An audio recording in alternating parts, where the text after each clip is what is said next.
बिस्मिल्लाहिर्रहमानिर्रहीम। अस्सलाम वालेकुम।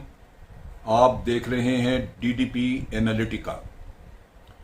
आज 28 मई यौम तकबीर, वो दिन जिस दिन पाकिस्तान ने भारत के न्यूक्लियर एक्सप्लोजन के जवाब में 6 एटमी धमाके किए। ये एक लैंडमार्क अचीवमेंट थी। चागी के इलाके में ये काम किया गया। पाकिस्तान के अवाम को और पाकिस्तान के हुक्मरानों को इस काम से न सिर्फ तक़वियत मिली बल्कि बहुत बड़ा एक कॉन्फिडेंस मिला कौम को कि वो दुनिया में सर उठा के चल सकते हैं और अपने खिलाफ होने वाले हर उस खतरे का मुकाबला भी कर सकते हैं जो कि उमूमी तौर पे हमें हमारे सर पार से लाहक होता है। मुझे याद है कि जब भारत ने पहला धमाका किया, और हमारा धमाका 100% हमारे धमाके भारत के धमाकों के जवाब में थे, अगर वो न करते हम भी न करते। लेकिन मुझे याद है कि जब भारत ने 11 तारीख को धमाका किया तो उसके बाद जब तक पाकिस्तान ने कर नहीं लिया 28 तारीख तक, ये जो दरमियानी वक्त था ये गुजारना इंतहाई मुश्किल था। भारतीय मीडिया पे भारत के लीडरों के जो बयानात, भारत के दानिश्वरों के बयानात, भारत के आम आदमी की सोच, वो पाकिस्तान को इतना हकारत की नजर से देखा जाता था। वो यूं कहा जाता था कि हम दुनिया में एक एटमी ताकत बन चुके, अब पाकिस्तान हमारे सामने कुछ हैसियत नहीं रखता, कुछ हकीकत नहीं रखता। ये वो चीज थी जो नाकाबिले बर्दाश्त थी। पाकिस्तान एक कुव्वत है, एक ताकत है, और न्यूक्लियर पावर बनने के बाद पाकिस्तान ने इंतहाई जिम्मेदाराना रवैया इख्तियार किया। मैं यहां पे ये भी इस बात का भी जिक्र करता चलूं कि हमें कभी भी उन मोसनों को नहीं भूलना चाहिए जिसमें डॉक्टर अब्दुल कदीर खान, डॉक्टर समर मुबारकमंद, उनकी टीमें, उनके लोग, उनके वर्कर और हमारे बेशुमार सीनियर इंजीनियर्स ऑफिसर आर्मी के और आर्मी के बहुत सारे और जवान, जिनका मुझे ज़ाती तौर पे पता है कि उन्होंने क्या खिदमात अंजाम दी। मैं खुद मिलिट्री ऑपरेशंस में उस वक्त इस चीज़ का आंखों देखा हाल बता सकता हूं। मैंने खुद देखी वो चीज़ें, जबकि हमारे लोग ब्लूप्रिंट वहां पे आके देख के और फिर वापस जाके वहां पे काम किया करते थे। ये एक बहुत बड़ी अचीवमेंट है जिसने पाकिस्तान को सफ़े अव्वल की कुव्वतों में ला के खड़ा कर दिया। अब बात यह है कि क्या हमारे खतरात टल चुके?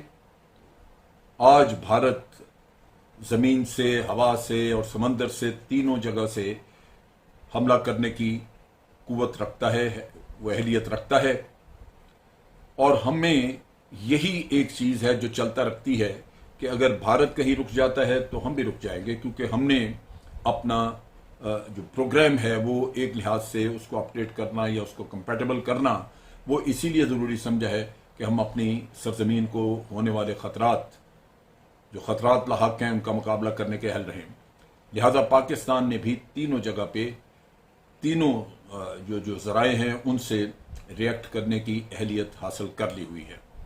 ये हमारी कौम को पूरी तरह अपनी अफवाज पे एतमाद होना चाहिए कि वो हर तरह के ख़तरा को न सिर्फ भांपते हैं बल्कि उसको निपटाने के लिए पूरी तरह कोशां रहते हैं और कभी भी वो अपनी कौम को लेट डाउन नहीं करेंगे।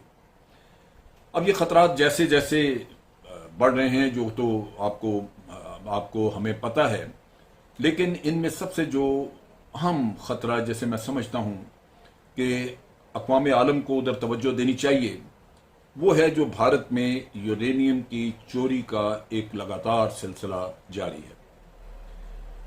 ये ग़ालिबन 90 की दहाई से काम शुरू है कि मुख्तलिफ वक्तों पे, मुख्तलिफ जगहों पे मुख्तलिफ रेडियो एक्टिव मटीरियल जो है वो पकड़े गए। कुछ दफ़ा तो ये कामयाबी से नॉर्थ कोरिया को स्मगल कर दिए गए, एक आध कंसाइनमेंट पकड़ी गई रास्ते में ही, समंदर में। और उसके साथ साथ अगर आप देखें तो वाकयात जो वहां पे चोरी के होते हैं, जो कि भारत के अंदर बाज़ औक़ात पकड़े जाते हैं, जो पकड़े गए वो पकड़े गए। ये खुदा बेहतर जानता है कि कितने ऐसे वाकयात हुए जो पकड़े नहीं जा सके, जिनका पता नहीं लगा। हमें तो खबर जो मिलती है वो पकड़े जाने के बाद पता चलता है कि जनाब यहाँ पे चोरी के वाकयात हुए हैं। और ये जो चोरी के वाकयात हैं ये हमारे लिए सबसे बड़ा कंसर्न है। क्यों कि इस दुनिया में आज टेररिज्म फैला भी हुआ है। टेररिस्ट पहले की निस्बत बहुत ज़्यादा बेहतर टेक्नोलॉजी हैंडल कर सकते हैं। टेररिस्ट जो हैं वो इस चीज़ की ताक में रहते हैं कि उनको नॉलेज भी मिल जाए और उनको मटेरियल भी मिल जाए। और जिस मुल्क में ये ब्लैक मार्केटिंग में यूरेनियम या और रेडियो एक्टिव मटेरियल मिल सकते हैं, उस मार्केट में नॉलेज भी आपको पैसे देके मिल सकता है। अगर हम भारत को देखें तो भारत का तमाम जो उसका सिक्योरिटी का और सेफ गार्ड जितने भी हैं, ये उसका इंतज़ाम जो है ये बड़ा ढीला ढाला नज़र आता है। इसमें कुछ सिक्योरिटी है लेकिन बहुत सारी चीज़ों पे नहीं है, जैसे माइनिंग का आप कह लीजिए। लेकिन असल चीज़ ये है कि इस तरह के जब स्टेट कंट्रोल, रियासत का कंट्रोल जब इस तरह का ढीला डाला होगा तो उससे रियासत को खुद भी खतरा हो सकता है, लेकिन उससे ज़्यादा आपको बाहर के मुल्कों में खतरा हो सकता है, क्योंकि हर मुल्क में कोई ना कोई पैसे की लालच में यह काम कर देता है। आज अफगानिस्तान में बेशुमार दहशतगर्द मौजूद हैं जो पाकिस्तान में आके टेररिज्म करते हैं, और हमें उनके भारत की एजेंसियों के साथ ताल्लुकात का भी पता है, अफगानिस्तान की एजेंसीज के साथ भी ताल्लुकात का पता है, हम मॉनिटर भी करते हैं। लेकिन अगर उनके हाथ से चढ़ जाए और कहीं से उनको नॉलेज भी मिल जाए, और ये कोई पता नहीं कि उनको दे भी दिया गया हो, पकड़े जाने के अलावा जो कुछ हुआ है ये कोई नहीं कह सकता कि वाकई किसी के पास ये मटेरियल नहीं पहुंचा। ये हो सकता है किसी नॉन स्टेट एक्टर या किसी टेररिस्ट के पास पहुंच चुका हो और ये किसी न किसी शक्ल में इस्तेमाल कर लिया जाए और उससे तबाही मच जाए। बेशक लोकलाइज्ड हो, लेकिन उसका नतीजा बहुत ही बुरा हो सकता है।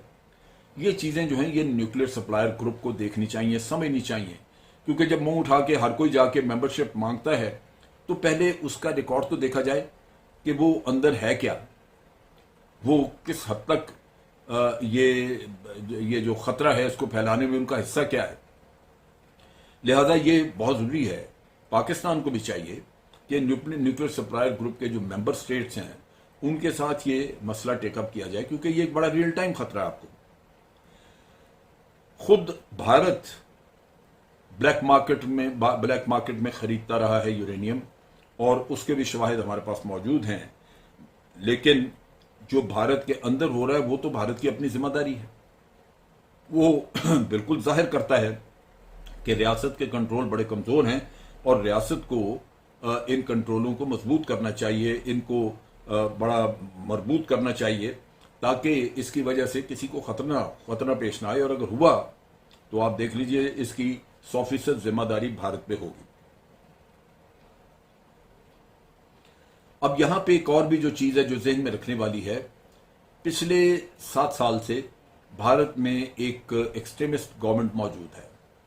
ये गवर्नमेंट जो है ये खुद भी स्टेट टेररिज्म करती रही है, और इनसे बिल्कुल इस चीज़ की भी तवक्को की जा सकती है कि ये टेररिज्म जो दूसरी रियासतों में करवा रहे हैं, कन्वेंशनल टेररिज्म से हटके या आम जो टेररिज्म हम जानते थे, धमाके वगैरह, उससे हटके ये कोई ऐसा डर्टी बॉम्ब वगैरह कोई ऐसी चीज़ किसी को मुहैया कर दें, क्योंकि ये खुद एक्सट्रीमिस्ट हैं और ये काम जो वहाँ पे हो रहे हैं वो लाजमन इनकी इंटेलिजेंस एजेंसीज के नॉलेज में होंगे, और अगर नहीं हैं तो तब भी खतरा है कि किसी वक्त वो इंटेलिजेंस एजेंसीज जो हैं ये इस तरह के काम को इस्तेमाल कर सकती हैं अपने हमसाया मुल्क के खिलाफ। उसके मुकाबले में आप देखिए कि पाकिस्तान की सिक्योरिटी इतनी ज़बरदस्त और इतनी मजबूत है कि आज दिन तक कोई ऐसा वाक़या हुआ नहीं, और इंशाल्लाह नहीं होगा, क्योंकि हर आए दिन पाकिस्तान इस अपनी सिक्योरिटी को इम्प्रूव करता रहे।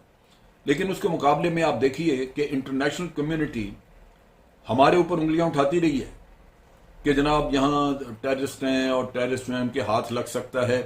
ये अंधी इंटरनेशनल कम्युनिटी, उसको जो वाकयात भारत में नज़र नहीं आए वो हमें दिखाने चाहिए उसे, और पाकिस्तान जहां कभी को वाकया नहीं हुआ उसमें उंगली उठाना शर्म आनी चाहिए उन लोगों को। और पाकिस्तान का कसूर है कि वो उनको खुल के बात नहीं करता, आंखों में आंखें डाल के बात करनी चाहिए कि आप क्यों उंगली उठा रहे हैं हमारे ऊपर। आपको नजर आना चाहिए जो भारत में हो रहा है, जो रोजाना की बुनियाद पर हर साल 2 साल बाद एक आध चोरी और एक आध चोरी पकड़ी जाती है। खुदा जाने जितनी दरमियान में चोरियां नहीं पकड़ी जा चुकी उनका क्या है। सो उधर तवज्जो देने की जरूरत है। इसी तरह पाकिस्तान को मेरा ख्याल है इसमें भी एक एप्लीकेशन देनी चाहिए IAEA को, इंटरनेशनल जो एटॉमिक एनर्जी एजेंसी है उसको, कि वो तहकीक करे। अब ये जो 7 kg वाला मसला हुआ है इसका तो ये तो फ्रेश है, इस तहकीक में खुद शामिल हों वो, क्योंकि ये मुझे पूरी तरह यकीन है कि भारत हकायक जानने के बाद दुनिया के सामने हकायक नहीं लाएगा, उधर हशअप होगा और कभी भी आपको सही पता नहीं चलेगा कि हुआ क्या है। लेकिन ये इंटरनेशनल एजेंसीज का काम है कि वो इस पर तवज्जो दें। ये जो डबल स्टैंडर्ड रखे हुए इंटरनेशनल कम्युनिटी ने, उसमें पाकिस्तान को मजबूत अपने कदमों पे खड़े होकर तो इनको आंखें दिखानी चाहिए। कोई डबल स्टैंडर्ड हमें काबिल कबूल नहीं। अगर कोई भी स्टैंडर्ड दुनिया में किसी और मुल्क पे अप्लाई होता है तो पहले भारत पे होना चाहिए। अगर वहां नहीं होगा तो फिर किसी भी जगह नहीं होगा। चुनाचे ये न्यूक्लियर सप्लायर्स ग्रुप हो, IAEA हो या P5 कंट्रीज हो, ये बड़ा सीरियस मसला है, उनसे टेकअप करना चाहिए। क्योंकि मैं समझता हूं कि न्यूक्लियर थ्रेट जो रेगुलर इस्तेमाल की है नेशन टू नेशन, वो शायद वो उसकी पॉसिबिलिटी नहीं रही। और पहले भी हमारा तजर्बा बताता है, हिस्ट्री बताती है कि जब से न्यूक्लियर वेपन्स जो हैं ये दुनिया में आए हैं, लोगों के हाथ में आए, मुख्तलिफ मुल्कों के हाथ में आए हैं, उनमें सिर्फ एक ही दफा वो इस्तेमाल हुआ और उसके बाद दोनों रियासतें कभी भी न्यूक्लियर पावर्स के आपस में कभी कोई एक्सचेंज ऑफ वेपन्स नहीं हुआ, कोई जंग नहीं हुई।